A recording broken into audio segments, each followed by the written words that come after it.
The US-China trade dispute has cost the American economy $73 billion in lost GDP and 240,000 jobs. China, of course, has also been affected with $46 billion in lost GDP and a staggering 1.2 million in terms of lost jobs. Regardless of where in the world you're from, sitting back and treating this as a not-in-my-backyard issue isn't possible because global trade has also been adversely affected, which means that it's in everyone's best interest that the US and China resolve their differences. But will they be able to? Hello everyone and welcome back to Mirror Media. Today we're going to do a deep dive into the trade dispute between America and China. We'd explore the origins of the dispute, efforts to address it, and the challenges impeding its resolution before ending with what we think is most likely to happen. Before we proceed, please don't forget to subscribe to our channel and hit the thumbs up. It helps our entire team out more than you know. Now without further ado, let's dive in. For the first 30 years after the establishment of the People's Republic of China, there were no ties between the US and the PRC, as Washington boycotted China's communist government. The two countries only commenced trade in 1979 when President Jimmy Carter extended full diplomatic recognition to China in an attempt to counter the Soviet Union and encourage political reform in the country.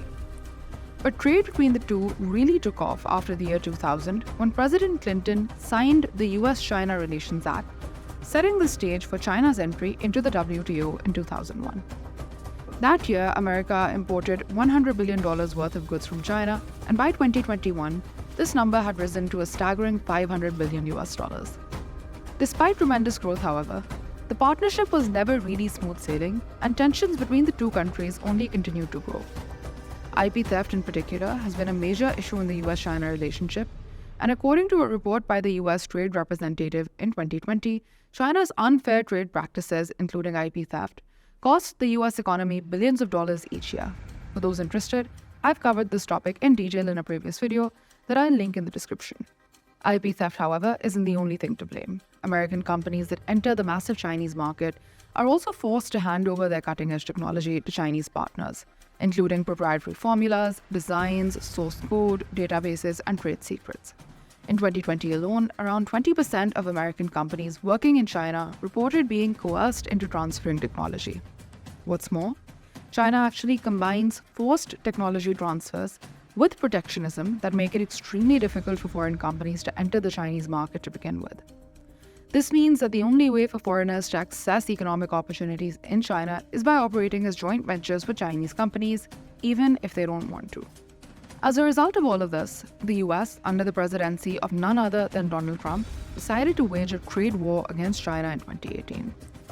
America levied tariffs on approximately $350 billion worth of Chinese imports, prompting China to retaliate with tariffs on $100 billion worth of US exports to China.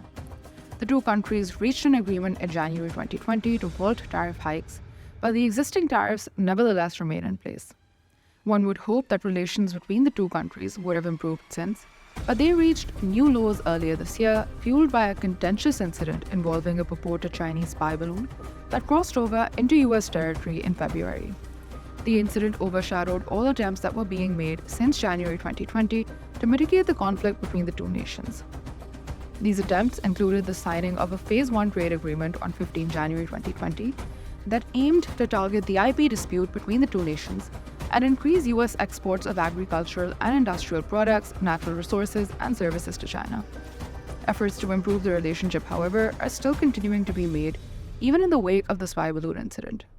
On 8 May 2023, Chinese Foreign Minister Qin Gang met with the US ambassador in Beijing to, according to a tweet by the ambassador, discuss challenges in the US-China relationship and the necessity of stabilizing ties and expanding high-level communication.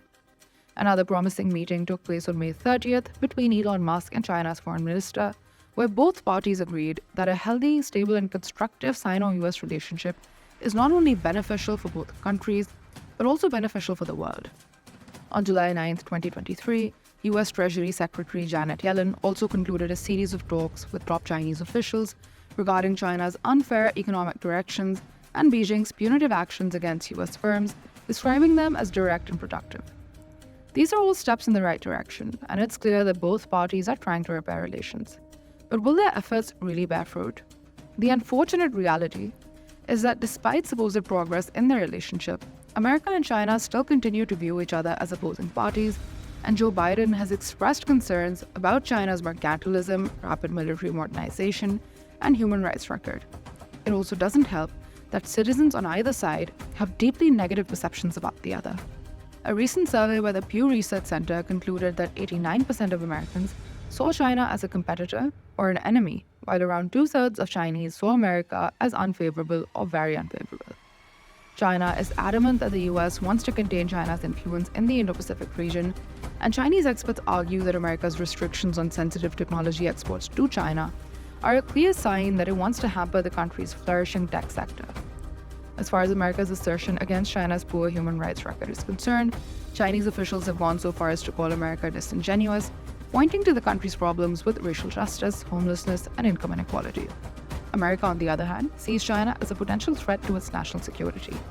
Worries of espionage have led Washington to raise concerns about US companies using Chinese technology, further escalating tensions between the two countries.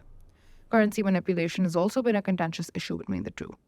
Critics argue that in the past, China deliberately devalued the yuan by accumulating large US dollar reserves, making Chinese imports cheap and US exports more expensive, thus contributing to America's trade deficit with China.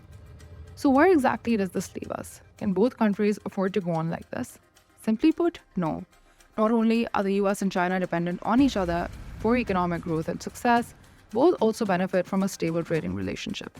The United States is a significant market for Chinese goods, while China holds a substantial portion of US debt, helping finance various government initiatives. Chinese companies also invest in the US, creating jobs and boosting local economies, while American businesses find opportunities in China's vast market. Ironically, many products you use daily are the result of collaboration between these two countries. They form an integral part of global manufacturing and distribution networks, and disruptions in trade for whatever reason can lead to significant repercussions for businesses and consumers all over the world, as all of us experienced firsthand during COVID. While some companies like Apple have indeed diversified their manufacturing by building factories in other countries, fully severing ties with China would present challenges due to the scale and efficiency of its manufacturing ecosystem, as many industries rely on China for components, materials, and production. Despite all of this, and the benefit to both countries from having a stable trading relationship, on 2nd March 2023, the US Department of Commerce Bureau of Industry and Security added 28 Chinese companies to the entity list for export restrictions. In response, China's foreign minister spokesperson Mao Ning urged the US to stop suppressing Chinese companies under false pretexts and provide Chinese companies with open, just, and non-discriminatory treatment. On 17th May 2023, these export restrictions were followed by Senate Bill 419, which will make it illegal for mobile app stores to host TikTok on their platform starting from 1st January 2024. The US-China Cold War, yes, that's exactly what it is, also has Asian countries worried as they feel pressure to pick sides. In 2019, Singapore's Prime Minister Lee Hsien Loong made a speech in which he emphasized that all Southeast Asian states recognize the advantages of multilateralism over engaging in bilateral agreements with either of the two major powers. He advocated for the implementation of regional cooperation initiatives aimed at reinforcing existing collaboration structures centered around ASEAN. And with ASEAN pushing for multilateralism, the world is now watching closely to see what happens next. But it's clear that the path to a resolution is far from straightforward. The clash between these trading titans has already exacted a toll on their economies and left ripple effects across the globe. Deep-seated perceptions, concerns over national security, and human rights issues continue to fuel the tensions between the two nations. So will these two giants rise above their differences and pave the way for a new era of collaboration? The world watches, economies wait, and we remain invested in this ongoing tug of war.